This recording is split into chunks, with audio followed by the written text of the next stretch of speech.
सूर्यास्त का समय बीत चुका था। शाम धीरे धीरे उतर रही थी। शहर के बस टर्मिनल पर बस के सामने खड़ा था हेमंत और उसके पास खड़ा था उसका दोस्त जगराम।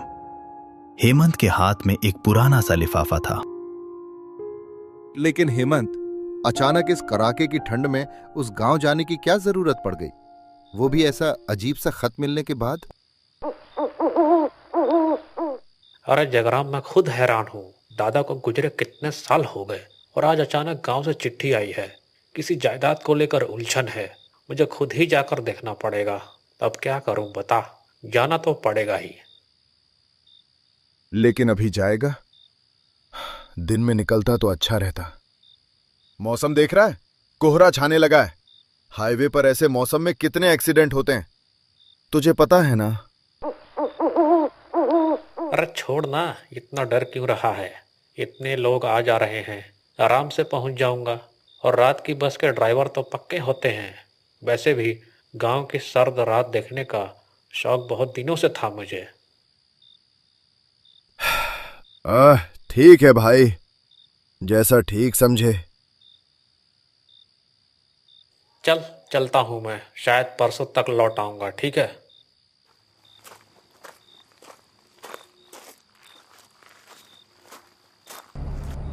हेमंत बस में चढ़ गया। धुआं छोड़ती हुई बस कोहरे से ढके रास्तों की ओर निकल पड़ी। गांव की गलियां घने कोहरे में डूबी हुई थीं, जैसे आसमान से सफेद चादर उतरकर धरती पर बिछ गई हो। दृश्यता इतनी कम थी कि अपना हाथ भी साफ दिखाई न दे। चारों ओर सन्नाटा। शहर की चहल पहल छोड़ हेमंत इस अनजान गांव में आ तो गया, लेकिन बस से उतरते ही वो रास्ता भटक गया। उत्तर की ठंडी हवा उसके शरीर को चीरती हुई हड्डियों तक उतर रही थी। कच्चे रास्ते पर दोनों ओर घना जंगल और बांस के झुरमुट थे।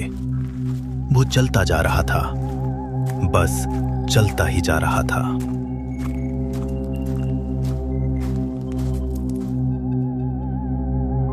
अरे कहीं गलत रास्ते पर तो नहीं आ गया?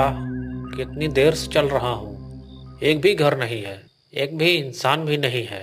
ये कोहरा भी, सब रास्ते एक जैसे लग रहे हैं। हे भगवान, क्या ठंड है। मेरे पूरे हाथ पर जम गए। आज थोड़ी आग मिल जाती और एक गरम गरम चाय, मजा आ जाता। तभी दूर कहीं एक हल्की सी रोशनी दिखाई दी। हेमंत ने राहत की सांस ली। पास पहुंचकर देखा, एक जर्जर सी चॉप की दुकान के सामने कुछ लोग आग तापते हुए गोल घेरा बनाकर बैठे थे। आखिरकार इंसान दिखाई दिए। अरे भाई, आखिरकार इंसान दिखाई दिए। मैंने तो सोचा था आज तो यहाँ कोई देखने को ही नहीं मिलेगा।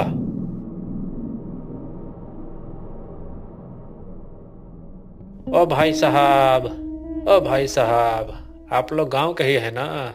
आप लोग थोड़ी मदद करेंगे? मैं रास्ता थोड़ा सा भूल गया हूँ। आग के पास एक बूढ़ा आदमी बैठा था और दो मध्यम उम्र के आदमी थे। अंदर दुकान में एक दुकानदार था।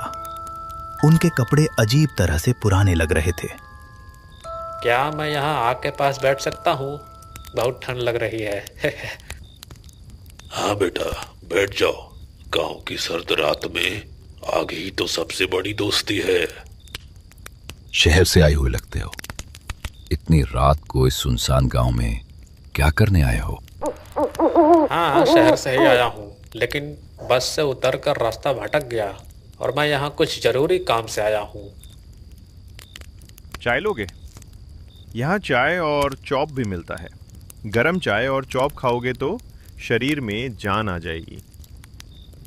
हाँ बिल्कुल, एक कप चाय दे दीजिए और दो गरम चॉप भी। दुकानदार ने मिट्टी के कुल्हड़ में चाय और चॉप बढ़ा दी, लेकिन जैसे ही हेमंत ने चाय की चुस्की ली, वो चौंक गया। चाय बिल्कुल ठंडी थी और स्वाद जैसे मिट्टी या रेत मिली हो। चॉप भी सूखे और बेस्वाद।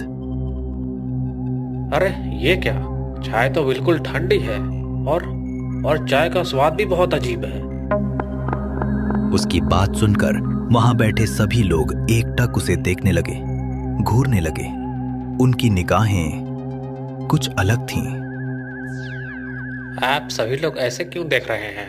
क्या मैंने कुछ गलत कहा? गांव में नया कोई आए तो हम ऐसे ही देखते हैं। बहुत दिन बाद कोई आया है ना, इसलिए। मिट्टी के कुल्हड़ की चाय है, मिट्टी का स्वाद तो रहेगा ही। आप लोग रोज इतनी रात तक बैठते हैं यहाँ? लगता है आधी रात हो गई है। हम तो यहीं रहते हैं, बस इंतजार करते हैं, सिर्फ इंतजार। इंतजार? किस बात का इंतजार?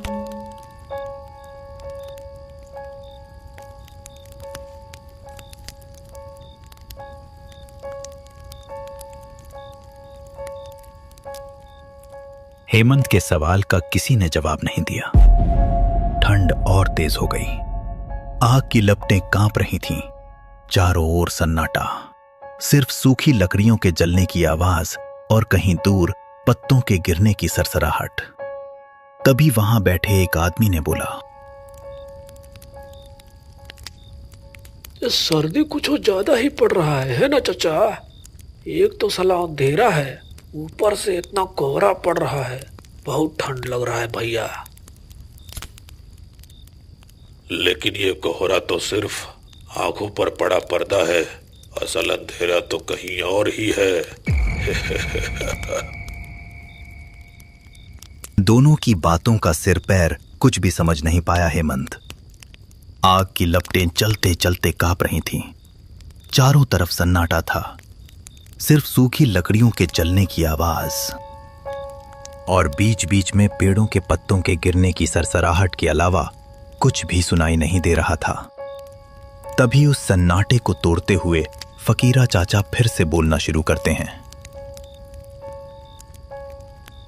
क्यों रे, एक कहानी सुनेगा तुम लोग? हाँ, अभी तो वही कहने वाला था। कहानी हो जाए तो मजा ही आ जाएगा। कौन सी कहानी चाचा? भूत वूत की है क्या?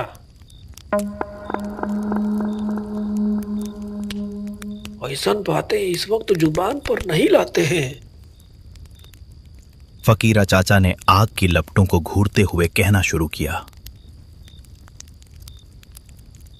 भूत है या नहीं, ये तुम खुद ही तय कर लेना। सुनो, तो एक कड़ाके की सर्द रात में आग तापते हुए 4 आदमी बैठे थे। आग के पास बैठकर वे आपस में बातें कर रहे थे। तभी उनके उस महफिल में एक अचानक मेहमान आ पहुंचा। वह शहर से आया हुआ लग रहा था। वो भी आकर उनके साथ बैठ गया और सब मिलकर बातें करने लगे। तभी अचानक एक सियार जोर से गूंज उठा। फकीरा चाचा के इतना कहते ही सचमुच कहीं पास से सियार की आवाज गूंज उठी। अरे अरे, अभी अभी तो सच में सियार बोला। फकीरा चाचा की महफिल में ऐसा अक्सर होता है। फकीरा चाचा फिर बोले, ठंड बढ़ती जा रही थी और अचानक घना कोहरा उन सबको घेरने लगा। बांस के झुरमुट चीखने लगे ठंडी हवा में।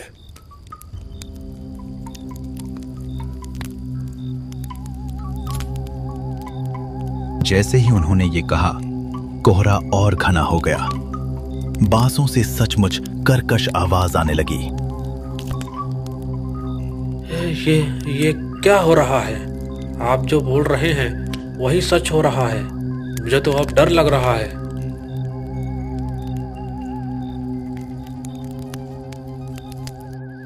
इसमें डरने की कोई बात नहीं। प्रकृति अपनी कहानी खुद कहती है, हम तो बस जरिया हैं। मुझे तो अब बिल्कुल भी अच्छा नहीं लग रहा। तब से आप लोग कैसी कैसी अजीब बातें किए जा रहे हैं। ये सब क्या सच में सिर्फ इत्तेफाक है या आप लोग मुझे डराने की कोशिश कर रहे हैं? अरे डराने का कोनो बात नहीं है। कहानी तो अब बस शुरू ही हुआ है।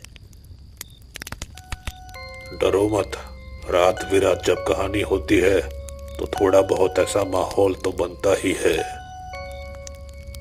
ना, नहीं नहीं, मैं अब उठता हूँ। रात बहुत हो गई है। बस आप मुझे थोड़ा रास्ता दिखा दीजिए, किधर जाना होगा।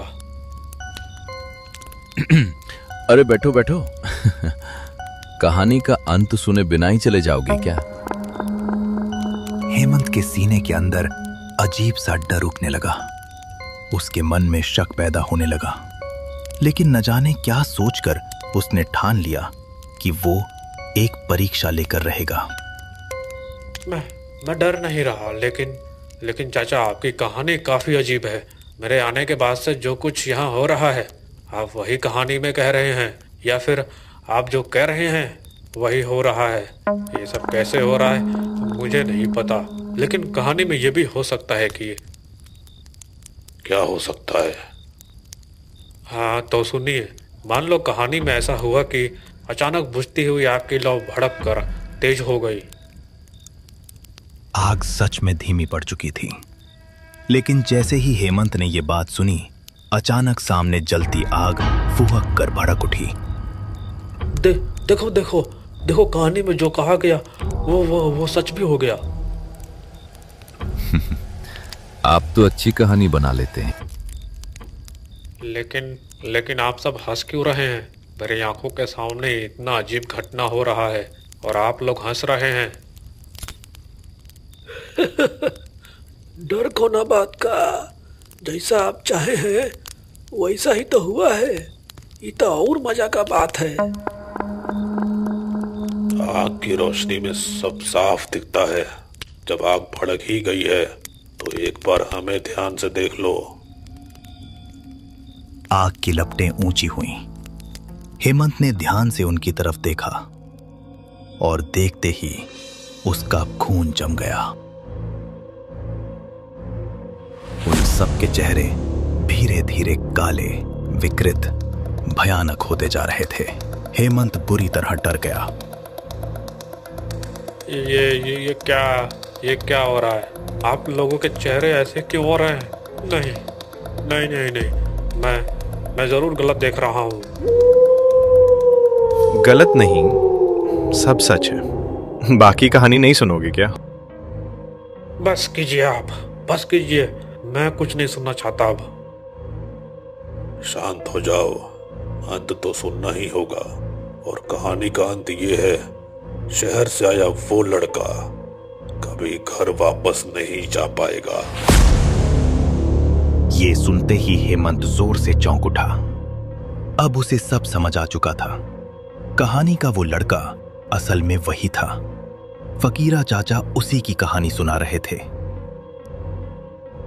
ये क्या कह रहे हैं आप? मैं घर वापस क्यों नहीं जा पाऊंगा?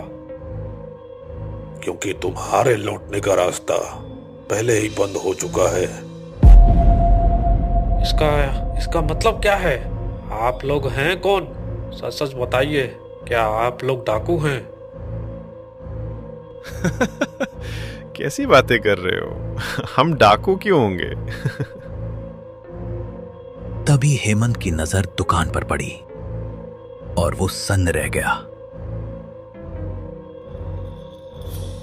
चाय की वो दुकान अचानक बदल चुकी थी। अब वो टूटी फूटी, सालों से छोड़ी हुई एक खंडहर जैसी लग रही थी। ये मैं क्या देख रहा हूँ? ये दुकान इतनी पुरानी क्यों लग रही है? ऐसा लग रहा है जैसे पिछले 20 सालों से यहाँ कोई आया ही नहीं। लेकिन ये कैसे हो सकता है? काहे कि समय यहाँ रुक चुका है, समझे? मुझे आपकी कोई बात समझ नहीं आ रही। देखिए, मैं मजाक के मूड में बिल्कुल भी नहीं हूँ। न जाने किस कुलछड़ में मैं उस बस से उतरा था। बस से उतरने के बाद ही मैं रास्ता भटक गया। बस? कौन सी बस? किस बस की बात कर रहे हो? अब ये कैसी मजाक की बात कर रहे हैं आप? वही बस जिससे मैं इस गांव में आया हूँ, उसी बस की बात कर रहा हूँ। आप लोगों का हाव भाव मुझे बिल्कुल भी अच्छा नहीं लग रहा है। मैं जा रहा हूँ। कहाँ जाओगे? तुम्हारे जाने की अब कोई जगह नहीं बची। पहले सच सुन लो, फिर सब समझ जाओगे। हेमंत फिर भी उठकर जाने लगा, लेकिन जैसे ही उसने आगे देखा वो दंग रह गया। सामने कोई भी नहीं था, न दुकानदार, न बूढ़े फकीरा चाचा, कोई भी नहीं। ये क्या? आप सब कहाँ चले गए? ऐसा मजाक मत कीजिए। ये सब क्या हो रहा है? या कोई बुरा सपना देख रहा हूं मैं? अचानक हेमंत चौंक उठा। उसने देखा वो चारों सब फिर से उसके सामने हाजिर हो गए। आप लोग कौन हैं? इतनी देर से हमें देख रहे हो, फिर भी समझ नहीं पा रहे? नहीं समझ पाया। यहाँ क्या हो रहा है? कृपा करके मुझे साफ साफ बताइए। और वो चांप की दुकान, उसका क्या? दुकान तो बरसों पहले बंद हो गई, और हम भी इस दुनिया से बहुत पहले जा चुके हैं। मतलब आप लोग मर चुके हैं? फिर मैं किन लोगों के साथ बैठकर आग ताप रहा था? किसके हाथ की चाय पी रहा था? अगवा का गर्मी तुमका बस महसूस हो रहा था। यहाँ तो बरसों से आग नहीं जला है।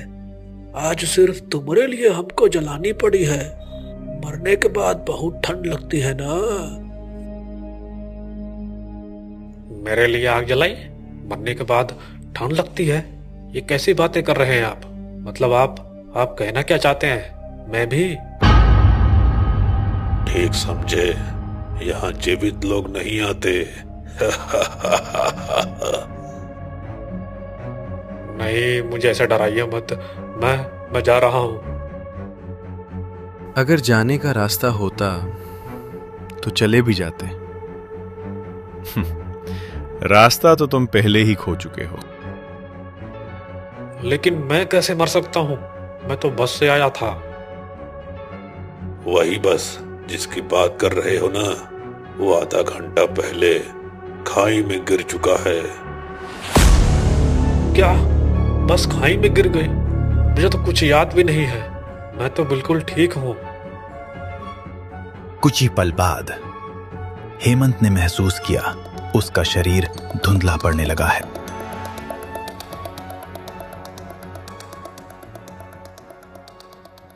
ये क्या हो रहा है मेरे साथ? मेरा शरीर गायब क्यों हो रहा है? शुरू में ऐसा ही होता है।